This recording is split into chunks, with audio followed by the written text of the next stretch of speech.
नमस्कार, the wire में आपका स्वागत है। मैं हूं आरफा खानम शेरवानी। देश की सबसे बड़ी विपक्षी पार्टी जो नरेंद्र मोदी की पार्टी को और नरेंद्र मोदी को अब से कुछ ही दिनों में होने वाले लोकसभा चुनाव में चुनौती देगी, वो ये कह रही है कि उसके पास चुनाव लड़ने के लिए पैसा नहीं है, क्योंकि बीजेपी की जो ये एजेंसियां हैं, सरकारी एजेंसियां जो बीजेपी के इशारों पर काम कर रही हैं, उन्होंने उनका अकाउंट फ्रीज कर दिया है। एक तरह की इमरजेंसी आपातकालीन प्रेस कॉन्फ्रेंस की, जिसमें राहुल गांधी के अलावा सोनिया गांधी भी नजर आई। बहुत दिनों बाद सोनिया गांधी को देखा गया, वो भी वहां पर मौजूद थी। मल्लिकार्जुन खड़गे जो कि अध्यक्ष हैं कांग्रेस पार्टी के, वो भी थे। ट्रेजरर अजय माकन भी थे और जयराम रमेश भी वहां पर मौजूद थे।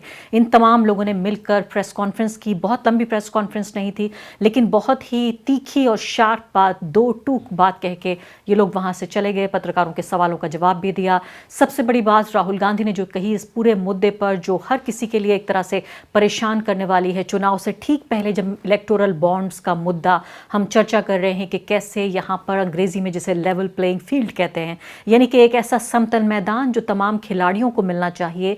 एक ऐसे खेल में जिसे अगर हम भारत का चुनाव मान लें, तो उस चुनाव के खेल में जो खिलाड़ी हैं, जो रेस लग रही है, उसमें अलग अलग कद काठी के, अलग अलग वजन के, अलग अलग उम्रों के अगर रेस करने वाले लोग होंगे, अगर वो दौड़ रहे होंगे, तो कैसे हम उम्मीद करें कि सबको बराबर की जगह मिलेगी। और ये उम्मीद करें कि हर अलग कद काठी और उम्र का जो व्यक्ति है, अगर उसका सेम पेडेस्टल पे वो खड़ा हुआ नहीं है, तो कैसे उम्मीद करें। और इसीलिए ये प्रेस कॉन्फ्रेंस की गई, जिसमें राहुल गांधी ने कहा कि ये कांग्रेस पार्टी के जो अकाउंट्स हैं उनको फ्रीज नहीं किया गया है, बल्कि भारत के लोकतंत्र को फ्रीज कर दिया गया है, इंडियन डेमोक्रेसी को फ्रीज कर दिया गया है। अंग्रेजी में, हिंदी में, दोनों में उन्होंने इस बात को कहा। सुनिए।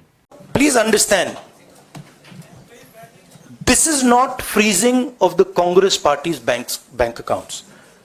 This is the freezing of Indian democracy. That is what is happening here. Okay, so we are unable, as the biggest opposition party, we are unable to take any action. There's no action we are able to take. We cannot send our leaders anywhere. We cannot book advertisements. We cannot do anything. What else is it if it's not an assault on democracy? Thank you. Rahul Gandhi साफ तौर पर इस बात को कह रहे हैं कि किस तरीके से उन्होंने उदाहरण ये दिया कि अगर एक परिवार मान लें या एक कंपनी मान लें, उस कंपनी का या एक परिवार का सारे अकाउंट्स उसके फ्रीज कर दिए जाएं, तो आप बताइए कि क्या वो कंपनी या वो परिवार तबाह नहीं हो जाएगा। मैं तो कहती हूँ कंपनी परिवार छोड़ लीजिए, आप या मैं, हम भी कोई आम आदमी है, हमें तनख्वाह मिलती है या छोटी मोटी जो हमारी आमदनी है महीने की, उस आमदनी को हम बैंक अकाउंट में अपने रखते हैं। और अगर उस बैंक अकाउंट से हमारा एक्सेस ही ख़त्म कर दिया जाए, तो आखिर क्या हमारी ज़िंदगियां तबाह नहीं होंगी? हमारे परिवार नहीं बिखर जाएंगे? हमारा भविष्य ख़तरे में नहीं होगा?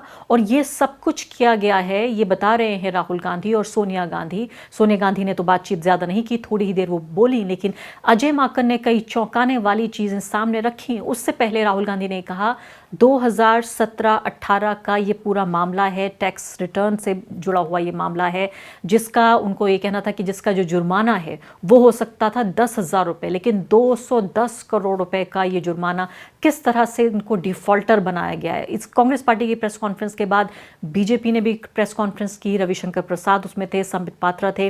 कुछ ही पलों में मैं उनके बारे में भी आपको उनको दिखाऊंगी, उनका क्या कहना था।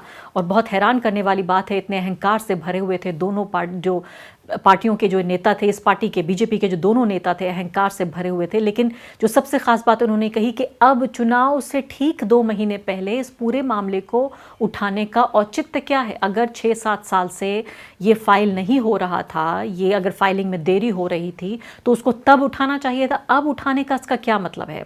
राहुल गांधी ने कहा कि उनके पास विज्ञापन देने के लिए अखबारों में, टेलीविज़न चैनल पर उनके पास पैसे नहीं हैं, उनके पास पोस्टर लगाने के पैसे नहीं है, पोस्टर छपवाने के पैसे नहीं है कांग्रेस पार्टी के पास।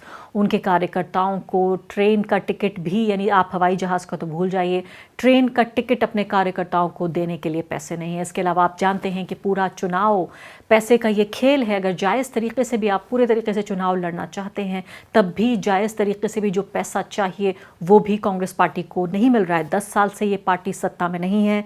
सिर्फ गिने चुने राज्यों में अब उनकी सरकारें बची हैं, जिन सरकारों को भी तोड़ने की पूरी तरीके से कोशिश की जा रही है। तमाम जो सरकारी एजेंसियां हैं बीजेपी के इशारे पर नाच रही हैं। हम देख रहे हैं ईडी से लेकर, आईटी से लेकर, इसके अलावा स्टेट बैंक ऑफ इंडिया भी इसमें नया नाम आप जोड़ लीजिए, इसके अलावा सीबीआई पहले से ही क्या कर रहा है, इनकम टैक्स डिपार्टमेंट, ये सारे एक तरह की प्राइवेट आर्मी के तौर पर काम कर रहे हैं बीजेपी के लिए, अपने सियासी आकाओं के गुलाम बन के यहाँ पर घूम रहे हैं। ऐसे में जो सबसे बड़ी ऑपोजिशन पार्टी है अपने को कितना मजबूर पा रही है। अजय माकन का मैं बताती हूँ, वो जो बता रहे हैं, कह रहे हैं कि पहली बात तो राहुल गांधी ने बताया कि 14 लाख का ये पूरा मामला है, जिस 14 लाख को अब 285 करोड़ का अकाउंट उनका फ्रीज कर दिया गया है। इसके बाद अजय माकन ने बोलना शुरू किया और उन्होंने बताया एक हैरान करने वाली बात कि 1994 का एक नोटिस मिला है उन्हें, जब सीताराम केसरी कांग्रेस पार्टी के अध्यक्ष हुआ करते थे, उस वक्त का नोटिस अब भेजा गया है 30 साल गुजर जाने के बाद। अब आप ये देखिए कि अगर इस रेट से चले तो उन्होंने कहा कि फिर हो सकता है महात्मा गांधी के वक्त की चीज़ें भी, उस वक्त का भी कोई नोटिस निकाल के और अब कांग्रेस पार्टी के सामने पेश किया जाए। सुन लेते हैं। हम लोगों को पब्लिसिटी के लिए अखबारों के अंदर स्लॉट्स बुक करने, हम लोगों को पब्लिसिटी के लिए इलेक्ट्रॉनिक मीडिया के अंदर स्लॉट्स बुक करने, हमको सोशल मीडिया के अंदर इस्तेमाल करना है, हमको पोस्टर छपवाने, हमको पैम्फलेट छपवाने। अगर हम लोग वो काम भी नहीं कर सकते तो किस प्रकार से लोकतंत्र जिंदा रहेगा और कैसा लोकतंत्र रहेगा। आप सोचिए, सीताराम केसरी जी के जमाने का 1994-95 की असेसमेंट ईयर का नोटिस अब हमारे पास में आया और इसको लेकर के भी आगे आने वाले समय के अंदर फिर से बैंक को फ्रीज करने का और डिमांड लगाने की ये कवायद शुरू होगी। तो ये कौन सा लोकतंत्र है? अगर इसी रफ्तार से जाएंगे तो महात्मा गांधी के समय पे जमनालाल बजाज जब ट्रेजरर हुआ करते थे, उस टाइम पे भी कोई चीज निकाल करके अब इस वक्त इस चुनाव से पहले हमारे अकाउंट्स को फ्रीज किया जाएगा। राहुल गांधी ने सीधे तौर पे सवाल उठाया, अजय माकन ने भी ये बात कही, सोनिया गांधी ने भी कुछ शब्द कहे।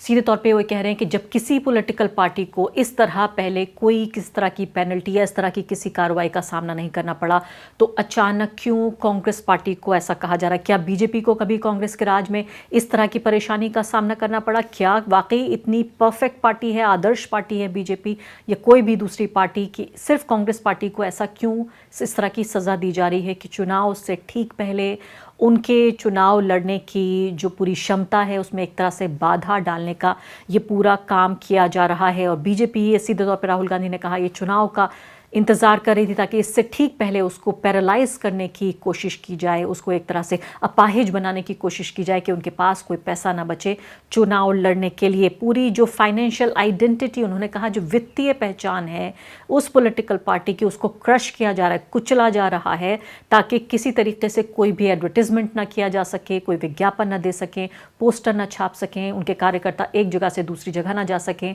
ये दावा किया राहुल गांधी ने कि उनके कार्यकर्ताओं के ज़रिए जमा किया गया ये पैसा था। और इसके अलावा उनका ये कहना था कि पूरे तरीके से क्रिमिनल एक्शन है, ये जुर्म है जो बीजेपी कर रही है। अगर अभी भी आप ये समझते हैं कि भारत का लोकतंत्र, अभी भी भारत एक लोकतंत्र है, तो इससे बड़ा कोई झूठ नहीं है, ये राहुल गांधी का कहना था। और एक महत्वपूर्ण बात उन्होंने कही कि ये सिर्फ उनके बारे में नहीं है, उन्हीं की बात नहीं है। भारत में 18-20% लोग जो कांग्रेस पार्टी को वोट देते हैं, ये उनका भी एक तरह से, उनके लिए भी ये एक तरह से अपमान की बात है, या उनके लिए ऊपर भी सवाल उठाना है कि 20% भारत को वो रिप्रेजेंट करते हैं। और उन्होंने कहा कि हम हैरान इसलिए हैं कि इलेक्शन कमीशन ऑफ इंडिया, अदालत भी गए थे, आपको पता है ना कि कांग्रेस पार्टी अदालत गई थी, तो हाई कोर्ट ने भी कोई राहत नहीं दी, अब सुप्रीम कोर्ट जाने की बात हो रही है। तो इसके अलावा उन्होंने कहा कि मीडिया भी खामोश है, अदालतें खामोश हैं, इलेक्शन कमीशन ऑफ इंडिया खामोश है, तो हम कहाँ जाएं, हम क्या करें? इसलिए आज हम जनता के दरबार में आए हैं।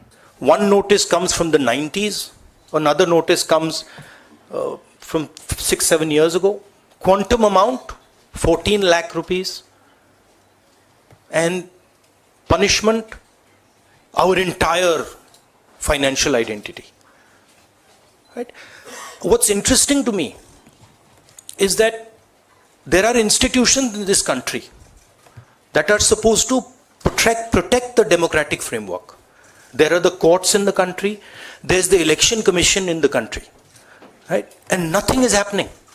The election commission has not even said, wait a minute, you have frozen the bank account of the largest, of one of the biggest political parties, largest opposition in the country.